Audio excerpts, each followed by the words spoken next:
প্রিয় দর্শক, আমাদের প্রত্যেকেরই প্রতিবেশী রয়েছে। মাহে রমাদানে প্রতিবেশীর কিছু হক রয়েছে। এই প্রতিবেশীর হক নিয়ে আমরা আজকে আলোচনা শুনবো ইনশাআল্লাহ। আমি প্রথমেই যাচ্ছি অলিউল্লাহ পাটোয়ারি, আপনি যদি আমাদেরকে বলতেন যে আমাদের সমাজে আমাদের মূল প্রকৃত প্রতিবেশী কারা, এ বিষয়ে আমাদের দর্শকদেরকে জানান। আলহামদুলিল্লাহ, আপনি চমকপূর্ণ একটি বিষয়ের অবতারণা করেছেন। আল্লাহ সুবহানাহু ওয়া তাআলা সূরা নিসার ৩৬ নম্বর আয়াতের ভিতরে আল্লাহ সুবহানাহু ওয়া তাআলা বলছেন, ওয়া আবদুল্লাহ ওয়া লা তুশরিকু বিহি শাইআন ওয়া বিল ওয়ালিদাইনি ইহসানা ওয়া বিদিল কুরবা ওয়াল ইয়াতামা ওয়াল মাসাকিন ওয়াল জারি দিল কুরবা ওয়াল জারিল জুনুবি ওয়াস সাহিবি বিল জামবি ওয়া ইবনিস সাবিল ওয়া মা মালাকাত আইমানুকুম ইন্নাল্লাহা লা ইউহিব্বু মান কানা মুখতালান ফখুরা। আয়াতের ভিতরে আল্লাহ সুবহানাহু ওয়া তাআলা এখানে অনেকগুলো হকের কথা বলছেন। তার মধ্যে আজকে আমরা যে বিষয়টি আজকে আলোচনা করছি সেটি হচ্ছে প্রতিবেশীদের হক।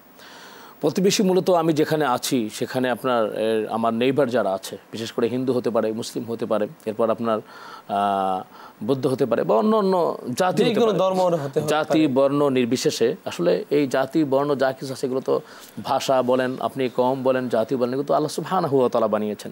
মূলত আমাদের যে একজন আদি পিতা এবং হযরতে হাওয়া আলাইহিস সালাম তাদের থেকেই কিন্তু এসছে।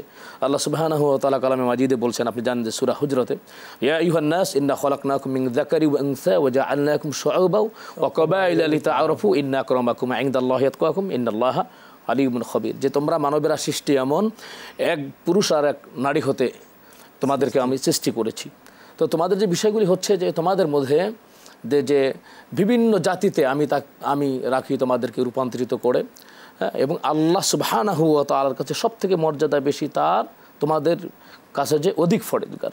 তো আল্লাহ সুবহানাহু ওয়া তাআলার কাছে সবথেকে মর্যাদা বেশি তার, যে ইন্না আকরামাকুম ইনদাল্লাহি আতকাকুম।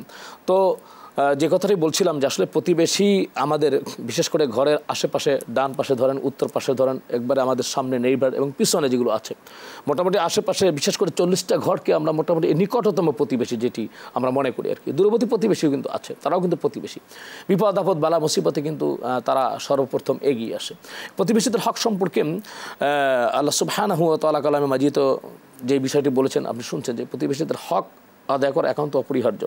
যদি কেউ প্রতিবেশীদের হক আদায় না করে সেটি কিন্তু কিয়ামতের ময়দানে আল্লাহ সুবহানাহু ওয়া তাআলার কাছে জবাবদিহি করতে হবে। একজন মুসলমান সেই প্রতিবেশীদের হক আদায় করবে, আত্মীয়তার হক আদায় করবে, ভাইয়ের হক আদায় করবে, বন্ধুর হক আদায় করবে, এমনকি জাতি বর্ণ নির্বিশেষে সকল মানুষের হক আদায় করবে। যেহেতু কোরআন কিন্তু আপনার এটির পূর্ণতা, ইসলাম কমপ্লিট কোড অফ লাইফ। আল্লাহ সুবহানাহু ওয়া তাআলা বলছেন, ইয়া আইয়ুহাল্লাযীনা আমানু দুখুলু ফিস সিলমি কাফা, তোমরা পরিপূর্ণভাবে ইসলামের মধ্যে প্রবেশ করো। এখন প্রতিবেশী দেখা গেল যে আমরা রমজান থেকে এই সিয়াম সাধনা থেকে আমরা সিয়াম সাধনা আত্মনিয়োগ করে আমরা বিষয়টি কিন্তু উপলব্ধি করতে পারি যে আমাদের প্রতিবেশী যারা রয়েছে তারা কি ক্ষুধার্ত আছে, অনাহারে আছে কিনা, সেটা আমাদের কিন্তু দেখার বিষয়। অবশ্যই অবশ্যই। জি মুহতারাম,